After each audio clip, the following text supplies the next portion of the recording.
kan-anan nga facing by the ocean? O basig laagan nga dili lang pang partner sa pang-inusara kundi pang-pamilya pa? Arat nga diri sa Masing sa Seaside Night Market kung diin dili lamang daghan ang serving kundi pati nausab ang mapilian. Nagsugod ang Masing's 55 kaniadtong tuig 2023. Ipanag-iyahan kini sa magkaluha nga sila Jezel Faye ug Jezel May o gamahan ni ining si Masing Bungguyan. Inasahi ang estilo ni ini kung itandi sa ubang kan-anan kay gumika na gawas sa daghang nga putahe ang mapilian sama na lamang sa lamian ni ining sisig, grilled food, lami nga ilimnon og seafood. Makarelax pagyud ka kay gumika na duol lang kini sa dagat.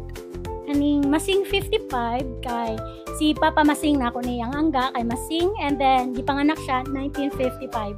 And then before pandemic, we are known to be Little Bora of Davao. And then way back pagyud kay ang Bungguyan jud known jud sa gubot jud. So ang amo jung karon na generation is nagka-idea jud mi na what if paninduton jud nato nino atong image baguho nato and kanang family friendly siya. So kaning kuan di ba uso man diri sa Davao ang night market. So dito gyud na Matina Aplaya night market. So dito ami nagkadi what if night market diri sa Bungguyan which is pangmasa. So misikin sa ang pwede mo ato diri dili mi mutan-aw kung dato ka pobre, all are welcome. Ta dire kambingan, barato lang pud siya and naputay kakanin kung gusto mo order, di ba? Lami kay mo kaon ka ng mga kakanin diri daplin sa dagat o napod diri ka ng seafood na di ba kung sa uban restaurant mahal jud ang seafood pero dire affordable lang. Napod ta diri lamian ng mga barbecue ug mura lang pa jud sa Mercedes Fried and Grilled. And also napod tay mga baby back ribs sa misiasa man gyud ka, di ba, dagat, daplin sa dagat, pero wala man gyud ko na baby back ribs sa daplin sa dagat. So diri pwede pa na siya ma-order. And then ug napoy halo-halo, di ba? Lami kay mo kaon og halo-halo, daplin sa dagat. Ang hito gyud, ang hito di Davao which is ang hito naro gyud na sa kanang Kalinan, di ba, sa South area which is layo jud ayo tubok ana South area. And then lami kung ikaw naga-crave ka og kanang hito, so pwede na ka mo adto diri sa Masing kay ma-order jud mo dayon ang hito.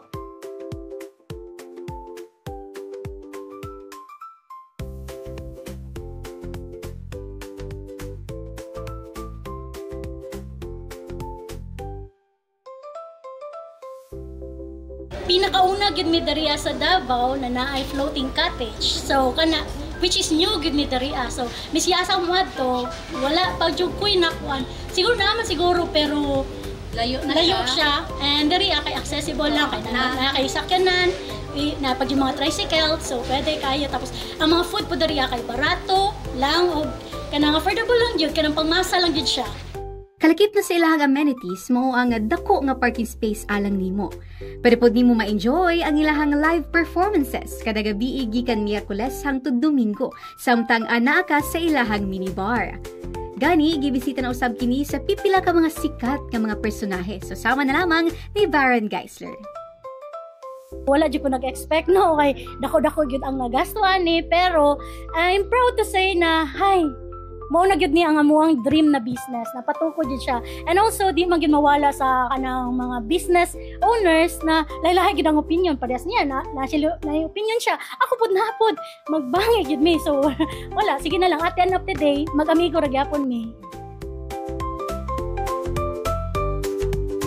Mga Dabawenyo, ginauhag mo na mo tanan nga bisitahon mininyo dire sa Bungguyan Times Beach, Matina Aplaya, Davao City. Open me from 6:30. So, pwede mo mag-breakfast dari kay syempre, after ninyo mag-jogging or mag-zumba, namoy matambayan, di ba? Kay kaon magyapon after.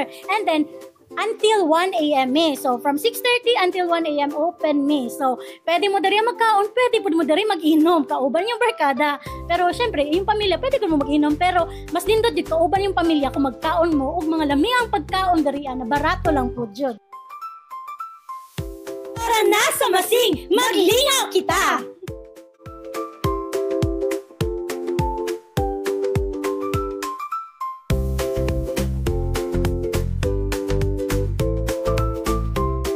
Kini lamang ang lakotsara ninyong kauban, Bombo Friends Pandileng, o kita-kits sa musunod pa natong episodes sa Food and Leisure.